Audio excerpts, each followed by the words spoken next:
Assalamualaikum warahmatullahi wabarakatuh. Perkenalkan kami dari kelas 10-8 dari kelompok 1 dan video ini untuk mapel informatika, dan video ini adalah video pembelajaran tentang alur kerja sistem operasi, interaksi antara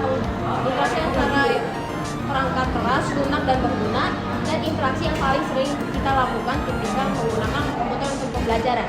Perkenalkan, nama saya Alesi Medina Putri, dan ini adalah rekan saya. Saya Kauda Firanda. Saya Nabila. Saya Hasan Salia. Saya Habib Putri. Selamat malam. Pertama, kita membahas alur kerja sistem operasi. Seperti yang terlihat di bagian alur kerja sistem operasi ini, ada 1.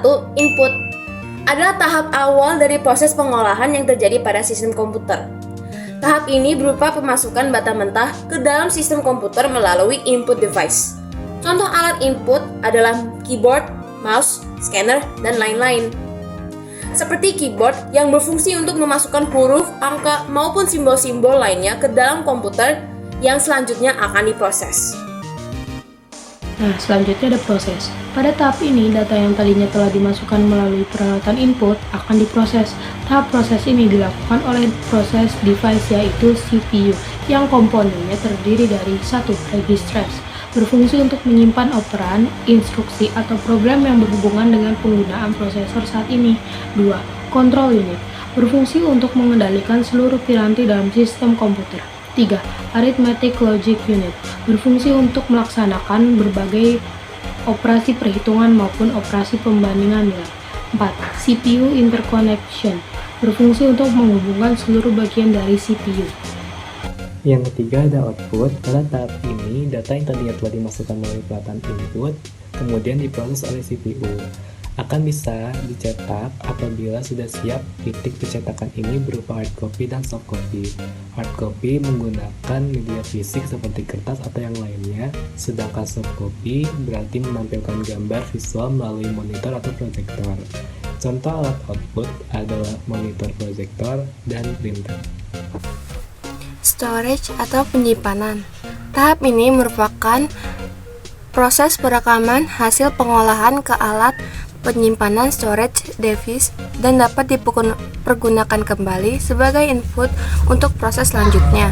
Jadi, data mentah yang telah diproses tadi dapat disimpan pada media penyimpanan agar nantinya bisa dipergunakan kembali sewaktu-waktu apabila ingin mencetak data tersebut.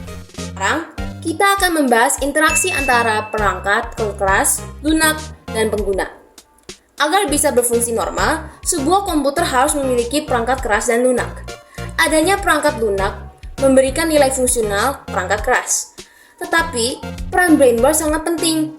Tanpa adanya brainware atau pengguna, komputer tidak bisa digunakan secara optimal untuk kepentingan manusia. Berikut ini adalah jenis-jenis interaksi antara perangkat keras, lunak, dan pengguna. Pertama, ada interaksi antara pembuka hardware dengan hardware. Contoh, saat kita mencolokkan sebuah perangkat keras dengan perangkat lain. Kedua, ada interaksi antara pembuka hardware dengan software. Contohnya, driver pada komputer adalah sistem software yang berfungsi sebagai perangkat komunikasi antar sistem operasi dan hardware.